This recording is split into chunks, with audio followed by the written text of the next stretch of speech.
Bonjour, ici Micheline Bourque. Je suis au Symposium PMI Montréal, édition 2016. Encore une fois, très heureuse d'être ici. Et là, je suis avec le vice-président du conseil d'administration, M. Benoît Degrasse, qui va se présenter dans quelques instants. Donc, je suis très honorée de l'avoir avec nous. Surtout qu'il va nous parler d'un livre que je ne connaissais pas et qui a un titre très provocateur qui s'appelle Misbehaving. Richard H. Thaler. The Making of Behavioral Economics. Alors, il faut déjà savoir bien le prononcer. Avant d'aller dans le livre, on va présenter Benoît. Benoît, qui êtes-vous et que faites-vous?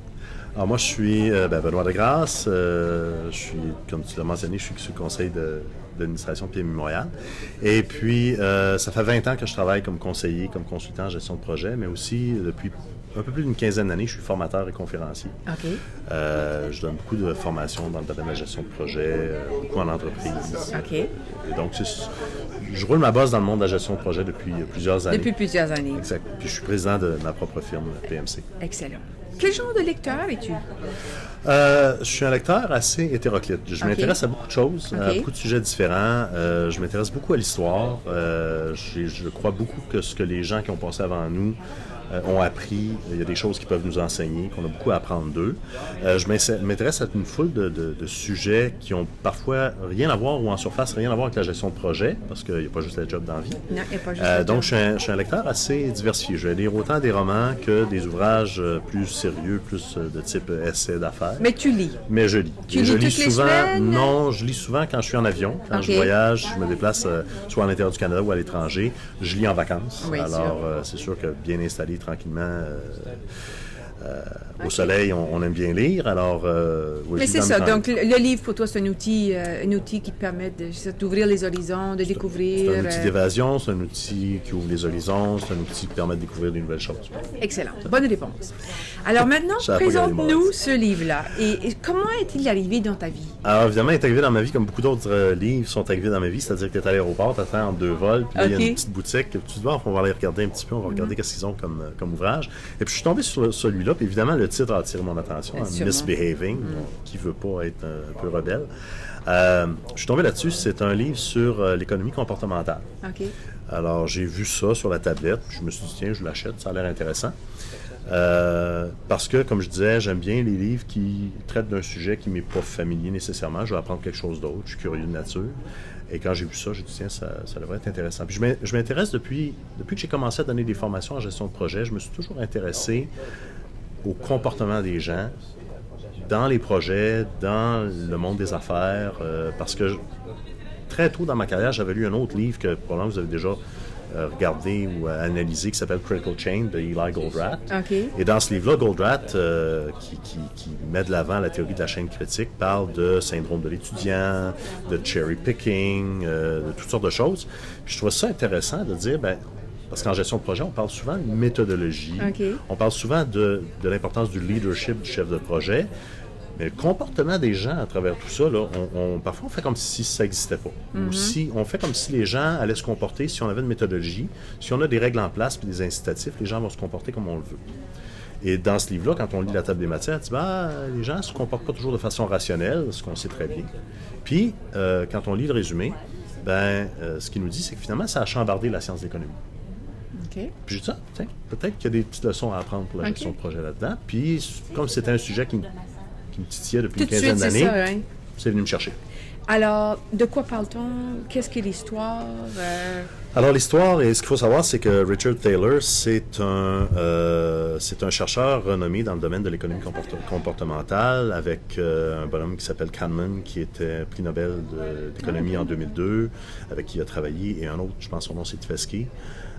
Ces gens-là, dans les années 70-80, et Thaler était plus jeune, évidemment, ces gens-là ont un peu révolutionné le monde de l'économie. Les économistes, à l'époque, avaient un modèle, ils ont toujours un modèle standard qui tente de faire des prédictions sur si on donne une coupure d'impôt, par exemple, aux citoyens, ou si on donne une allocation familiale, qu'est-ce que les gens vont faire avec l'argent. Et ils essaient évidemment de faire des prédictions pour dire aux décideurs, si vous coupez l'impôt de 2 voici ce qui va se passer. Si on augmente les taux d'intérêt, voici ce qui va se passer.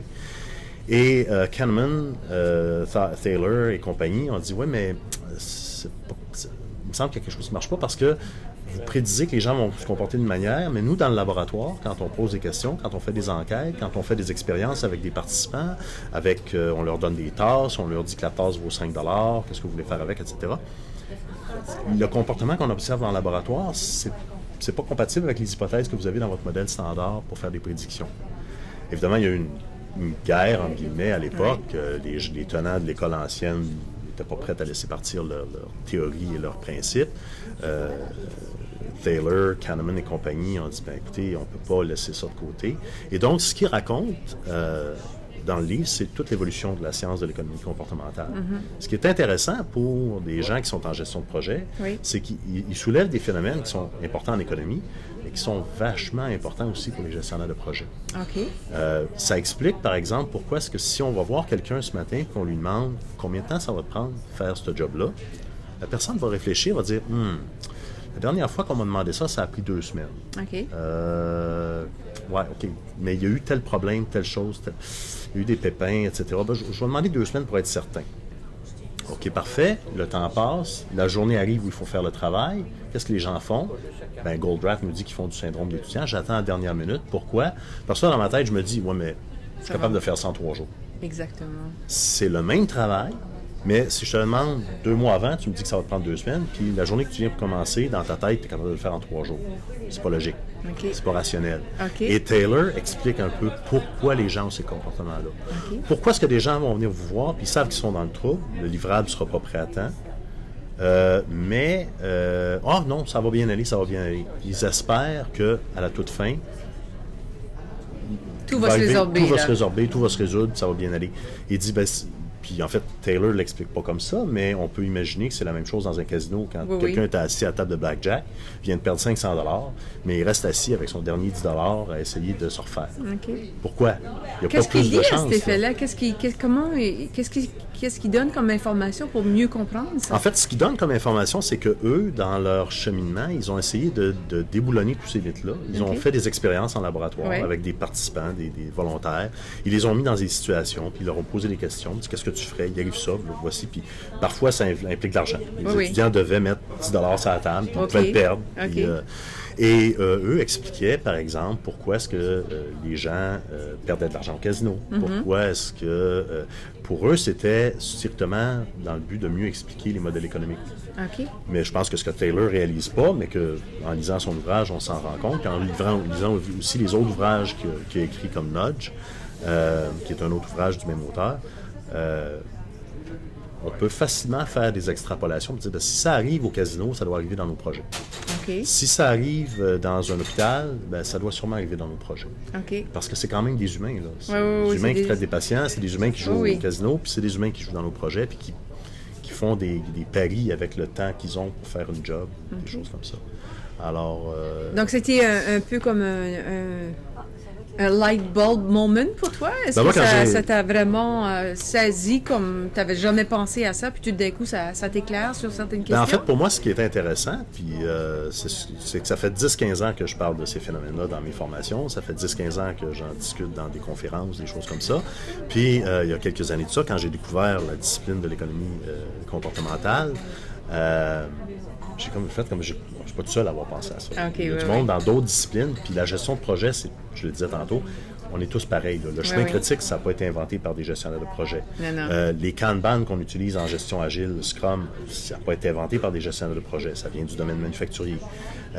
On a tous, en gestion de projet, à apprendre de d'autres disciplines qui ont eu des problèmes semblables aux nôtres, qui se sont posé la question comment on résout ces problèmes-là. Puis je pense que ça, c'est un bel exemple. Pour moi, ça a été un peu la réalisation que, bon, mais il y a d'autres gens dans d'autres disciplines qui ont eu à se casser la tête pour essayer de trouver des explications. Donc, c'est un livre qui te permet de découvrir, c'est ça, l'univers de l'économie comportementale, comment ça peut t'aider comme savoir par rapport à ton rôle dans la gestion de projet. C'est un livre qui se lit bien, donc c'est anecdotique, il y a toute l'histoire de l'économie. C'est une histoire, il raconte qu'étant jeune étudiant, il a commencé à s'y intéresser pour telle raison.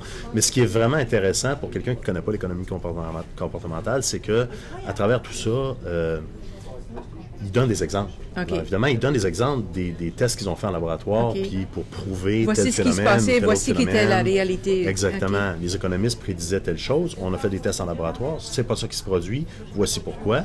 Et puis, je pense que si quelqu'un met son chapeau de gestionnaire de projet, il peut facilement prendre ces exemples-là et dire « Ah, mais oui, mais ça arrive d'un projet, puis ça arrive pour telle raison. Okay. » Puis comme on dit souvent, connaître la source du problème, c'est 50% Déjà, de la solution. c'est un excellent début pour trouver effectivement la solution. Exactement. Donc, tu es maintenant un fan de Richard Thaler. J'ai Tu avais lu longtemps un Nudge. Nudge.